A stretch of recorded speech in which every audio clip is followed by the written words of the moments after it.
Greetings, everyone. This is Rock and Roll Spot Convention with the Movie Comic Book Wrap.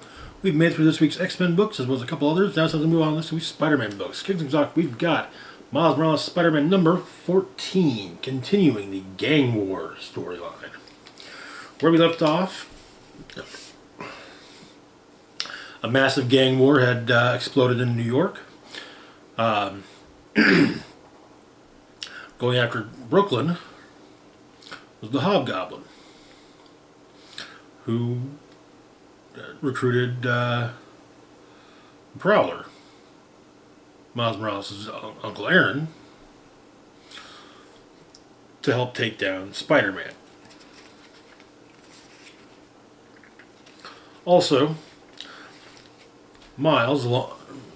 Spider-Man, alongside Misty Knight and Colleen Wing, took down two of the smaller gangs in Brooklyn, the Bumbler and his gang, as well as the Frost Pharaoh and his gang. However, this drew the attention of the Cape Killers, who promptly declared the three under arrest. So the issue opens. The enforcers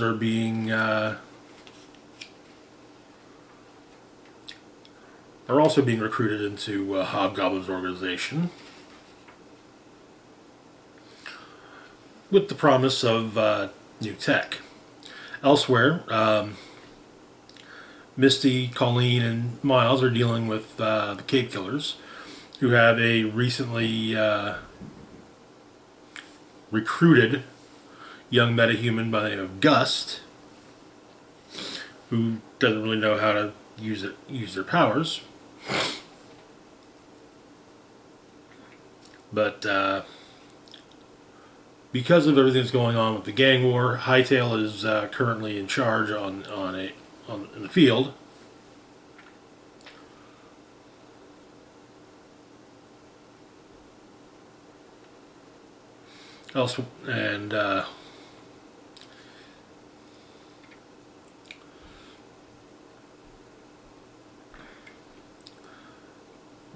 Basically, not a lot of headway is made between Spidey and his allies and the Cape Killers. Elsewhere, Starling has found Shift,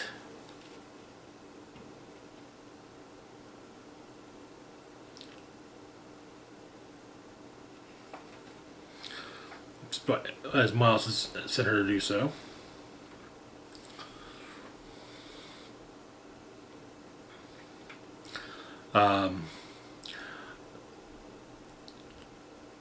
Spidey, Miles manages to contact Peter, basically putting on speaker hollow,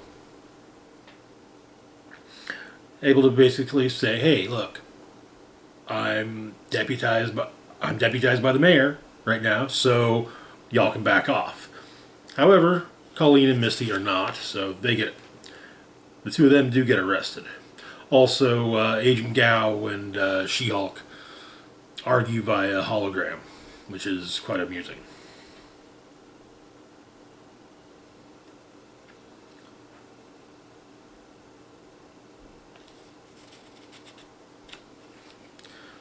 But the enforcers and Prowler show up.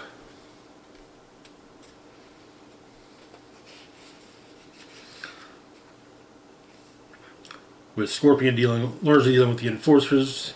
After all, longtime Spidey foes. They get to do a lot of shit talking against each other.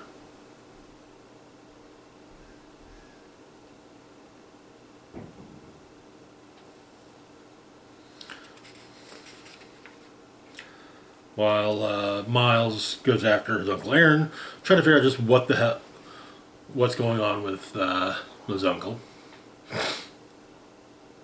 Obviously, he's disappointed in Aaron. However, reinforcements arrive in the form of Starling, Shift, and Miss Marvel. And that is where the issue ends. I'd say I'm glad to see Miss Marvel drawn in her new X-Men costume.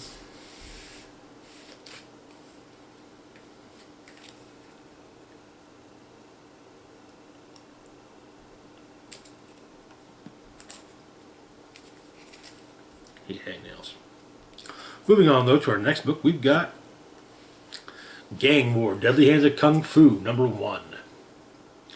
So, Shang-Chi's, much like in the MCU, in the comics, Shang-Chi's father is the head of or was the head of a criminal empire, the Five Weapons Society.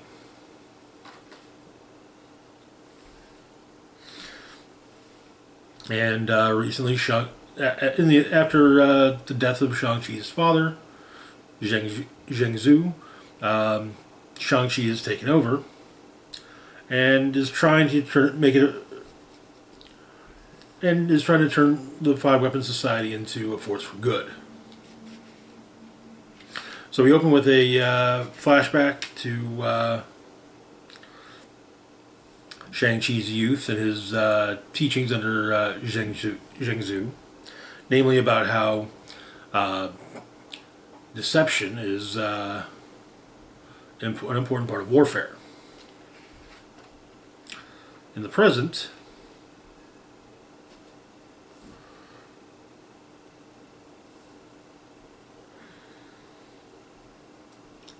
with the gang war having begun, the Five Weapons Society asked their supreme leader, Shang-Chi, just what his commands are, and at the moment, he has none.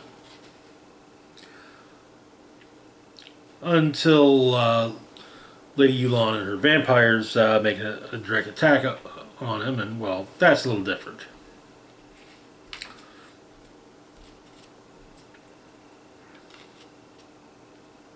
But after defeating Lady Yulan,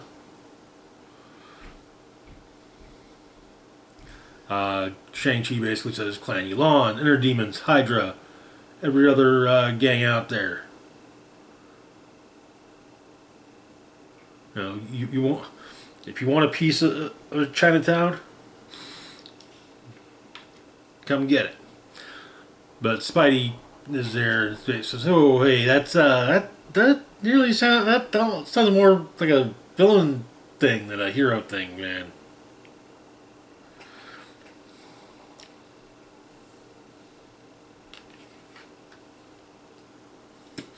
But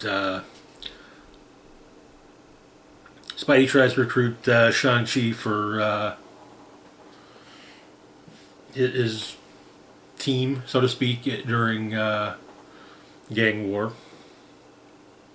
But this is that Shang-Chi will, the Five Weapons Society will stay in Chinatown, and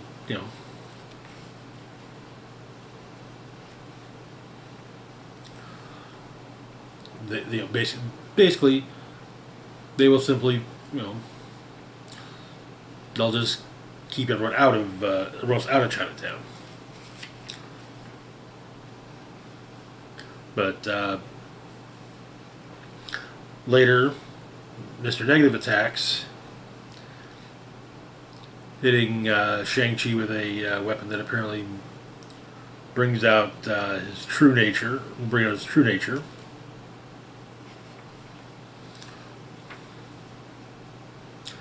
Weapons destroyed.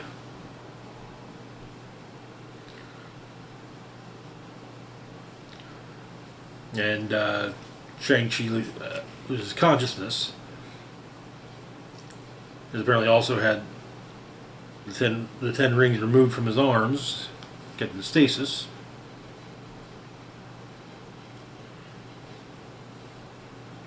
But Shang-Chi takes on one of his lieutenants, tries to get the 10 rings back, but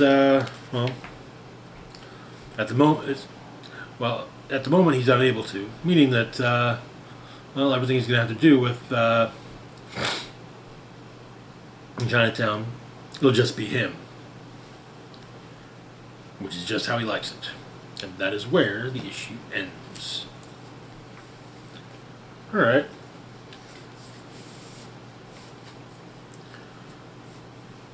I was curious as to how Shang-Chi became one of the players in Gang War. Interesting. I figured there was a Shang-Chi miniseries last year, which I figured was where that occurred. So, but yeah, makes sense. Moving on though to our next book, we've got Gang War Luke Cage #2. Where we left off, Mayor Cage decided that he couldn't just be, that even though it was against the law for him to do so, well, once a costume hero, always a costume hero, and he's putting together his own team of costume heroes to deal with the problems of the gang war. While finding out how things are on the street, as Luke has already recruited Cloak and Dagger, well, he also recruits former Iron Fist, Danny Rand. And that night, recruits his wife, Jessica Jones, Luke's wife. Though Jess might argue that Luke is actually that Luke and Danny are husbands, but I mean that's totally possible with Jess also being Luke's wife. You know, that's fine.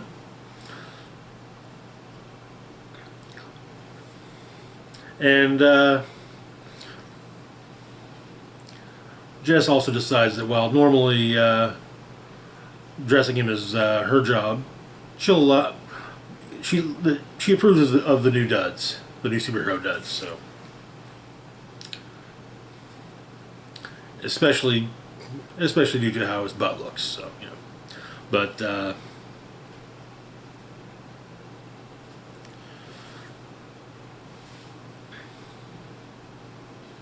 Spencer Smythe has more repurposed Spider Slayers to use, and at Rikers, there's apparently been word of a mass breakout, and it looks like it's about to happen. And so, the mayor and his team show up.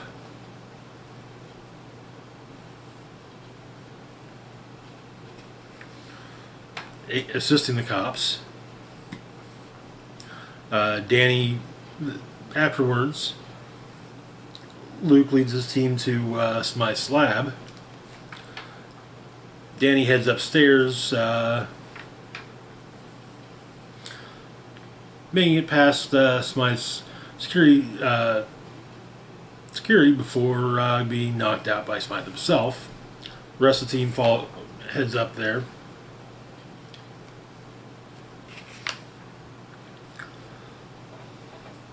And Smythe then seemingly destroys his lab. However, the issue ends with what appear to be 3 giant Spider Slayers outside of City Hall, announcing that if the mayor can destroy his home, well, or his place of work, well then Smythe can destroy the mayor's. Kind of get the feeling that it's a simulation, though. But we'll see when the next issue comes out.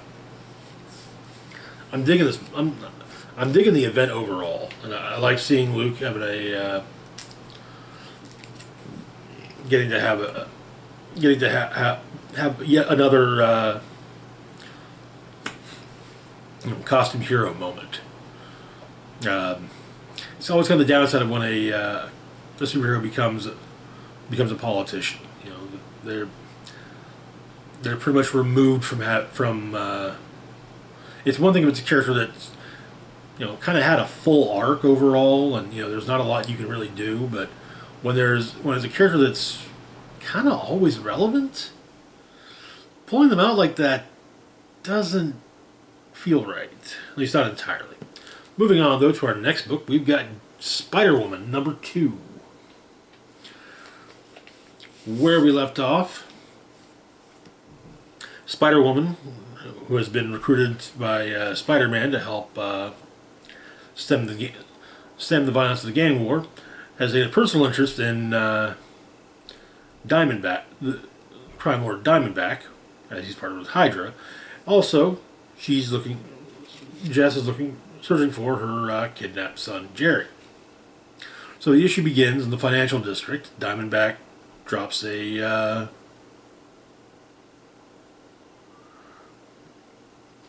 Wall Street exec out of a window. Apparently, Diamondback liked the guy's view, and well, it's not his view. Diamondback's people are juiced up with new diamond formula, and Green Mamba has been particularly effective.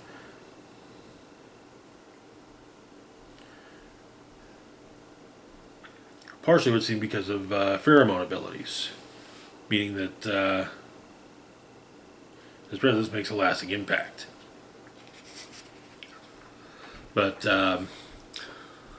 Jess is uptown meeting with Nightshade, having her go look over a sample of a diamond formula. Nightshade informs her that the diamond formula apparently includes chemical formulas that are apparently owned by the Typhon Group. So, Jess, using some of her old shield agent tricks, universal ID card, as well as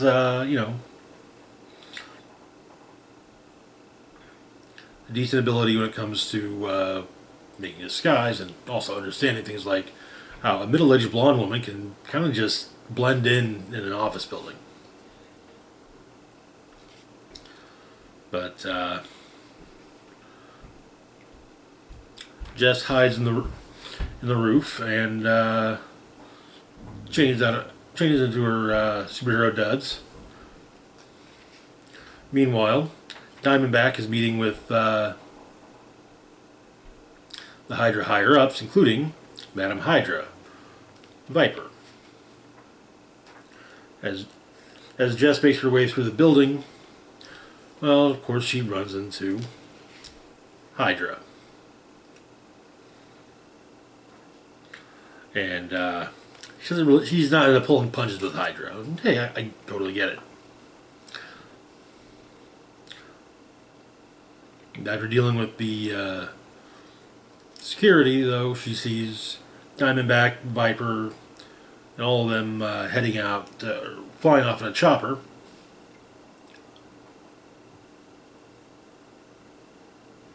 But Jess grabs on one of the chopper's skids and asks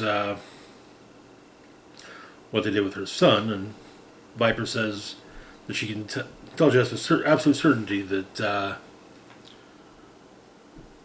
she'll never see her baby boy again.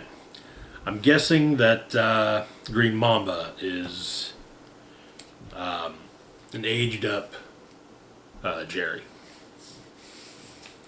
The pheromone powers kind of make it clear.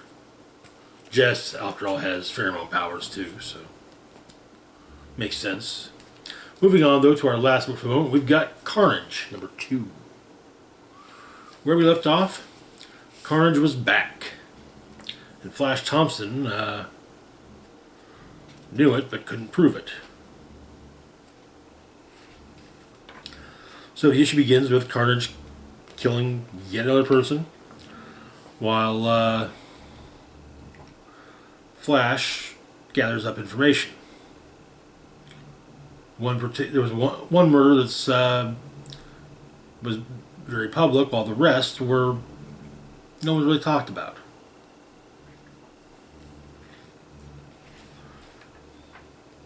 In part because they feel like a miracle just bad.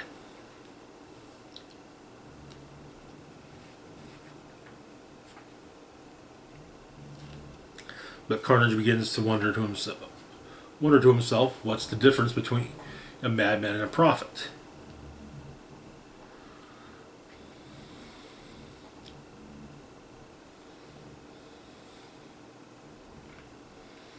But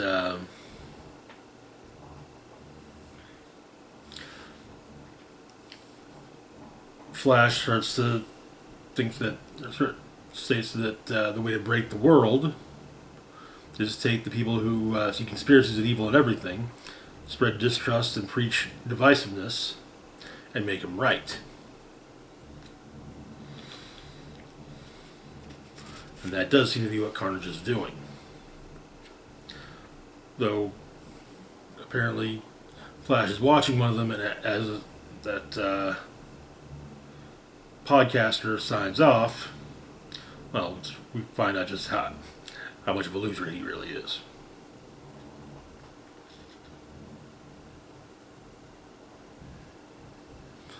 But Flash goes down to the pub for drinks with Liz Allen. Basically, they both of them can tell that something, yeah, it does seem like Carnage is back, but they can't prove it. Carnage has stolen a car and is driving along, picks up a hitchhiker, guy named Mark. Kills Mark as he crashes the car, places Mark's head on the welcome sign to a town called Newmarket. But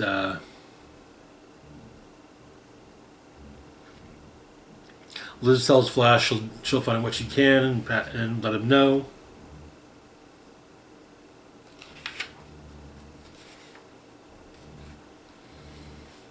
Meanwhile, in Newmarket,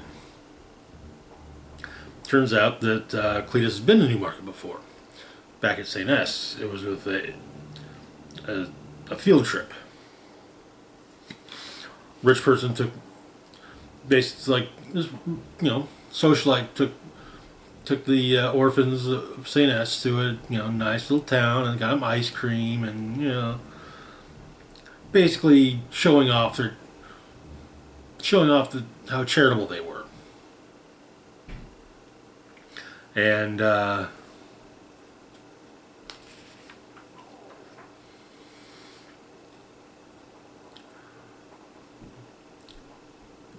Cletus makes his way into Newmarket sewers, where he discovers Cletus, the other Carnage, and asks him, what's the difference between a madman and a prophet? To which the other Cletus answers, the audience. And that is where the issue ends. It's about time we're getting the... It's been... The whole thing with... There have been multiple Carnages of late in Marvel Comics, and bringing them together, yeah, that needed to happen. But anyways, that's going to do it for now. As always, feel free to like, share, and subscribe. Links to my Facebook, Twitter, Mastodon, Patreon, and PayPal can be found in the description box down below. This is Rock and Roll Spock signing off saying, live long and rock hard. Happy New Year, everyone.